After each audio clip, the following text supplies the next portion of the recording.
Alors que la guerre fait rage dans le centre de Gaza, des centaines de personnes ont évacué le plus grand hôpital de l'enclave palestinienne.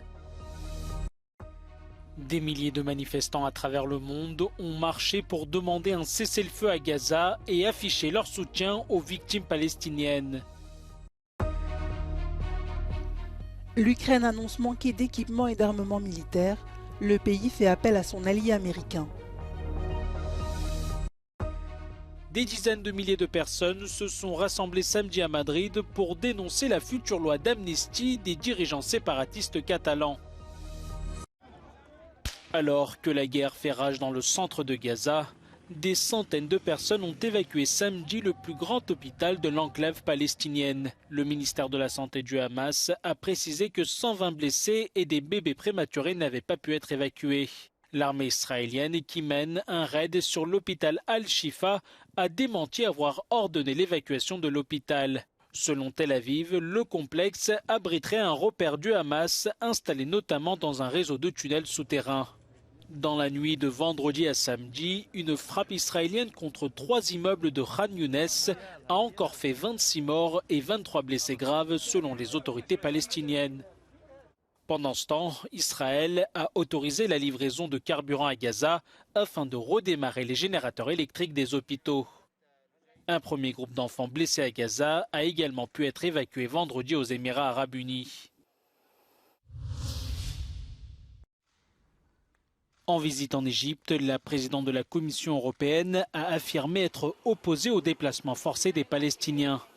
Après avoir rencontré le président égyptien, Ursula von der Leyen s'est rendue au point de passage de Rafah, reliant l'Égypte à la bande de Gaza. La dirigeante européenne a salué les efforts égyptiens pour acheminer l'aide humanitaire aux Gazaouis. Elle a également rappelé que l'Union européenne avait quadruplé son aide humanitaire à Gaza, atteignant désormais plus de 100 millions d'euros.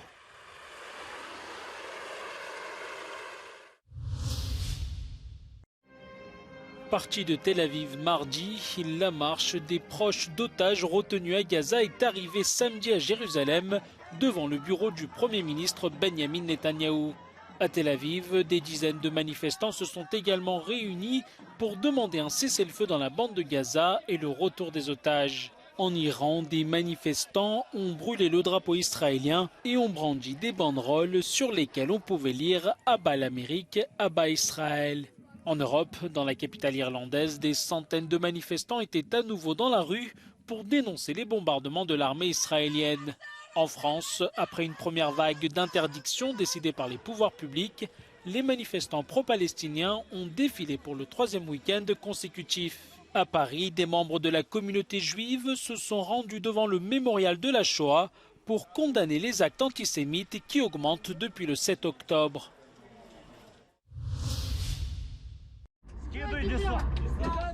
L'armement des soldats ukrainiens en guerre depuis l'assaut russe se fait de plus en plus rare, notamment les munitions, jusqu'alors fournies par l'allié américain, qui depuis le conflit entre Israël et le Hamas a dû réduire sa livraison d'armes à l'Ukraine.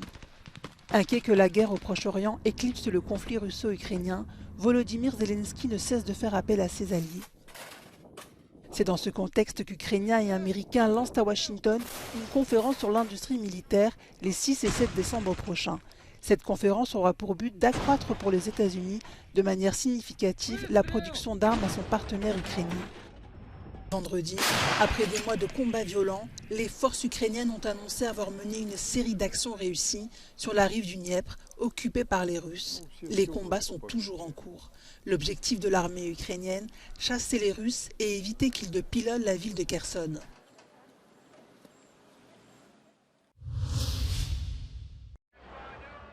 Des dizaines de milliers de personnes se sont rassemblées samedi à Madrid pour dénoncer la future loi d'amnistie des dirigeants et militants séparatistes catalans.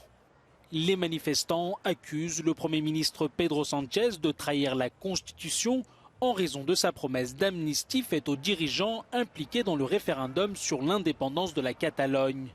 Au pouvoir depuis 5 ans, Pedro Sánchez a été reconduit jeudi par le Parlement espagnol à la tête d'un pays profondément divisé.